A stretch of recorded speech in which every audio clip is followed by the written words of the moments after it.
অভিনব আবিষ্কার বিজ্ঞানীদের নতুন এক ধরনের রক্তের গ্রুপের সন্ধান পেয়েছেন বিজ্ঞানীরা। এই আবিষ্কার মানব বিজ্ঞানের ইতিহাসে নতুন দিগন্তের উন্মোচন করল বলেই অভিমত তাদের।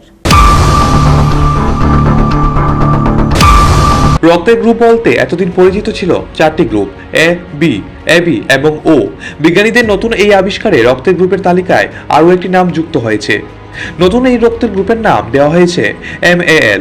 ইউনাইটেড কিংডমের বিজ্ঞানীরা জানিয়েছেন এই বিরল রক্তের গ্রুপটি 1972 সালে প্রথম শনাক্ত করা হয়েছিল, কিন্তু তখনই তা সামনে আসেনি কারণ অনেক পরীক্ষা তখনও বাকি ছিল। যুক্তরাজ্যের দক্ষিণ গ্লুচেস্টারশায়ারের এক স্বাস্থ্য সংগঠন NHS ব্লাড অ্যান্ড ট্রান্সপ্লান্ট এর গবেষকরা এই রক্তের গ্রুপ শনাক্তকরণ এবং চিকিৎসা জগতের জন্য এর সম্ভাব্য উপকারিতা নিয়ে নানা গবেষণার পরই প্রকাশ্যে আনলো এই গ্রুপটির কথা।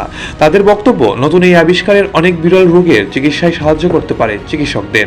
এই বিজ্ঞানীদের সঙ্গে ছিল ব্রিস্টল বিশ্ববিদ্যালয়ের একদল গবেষক দলের একজন সিনিয়র বিজ্ঞানী জানান, এটি একটি বিরল রক্তের গ্রুপ এবং এই বিরল রক্তের গ্রুপ রোগীদের জন্য খুবই উপকারী হবে, সাহায্য করবে চিকিৎসা বিজ্ঞানে। নতুন গবেষণা নিরাপদে রক্ত সঞ্চালন হতে সাহায্য করবে এবং রক্তদানের প্রক্রিয়াকে আরও সহজতর করবে।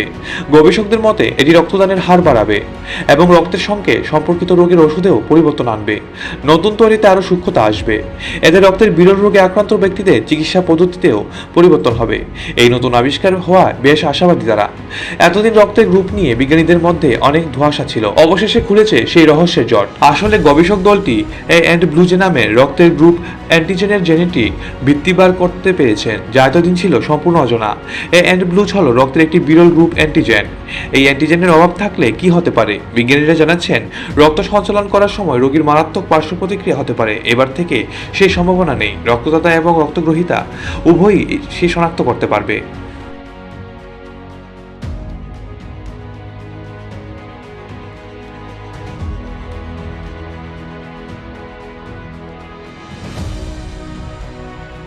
Bureau report, Asian Times.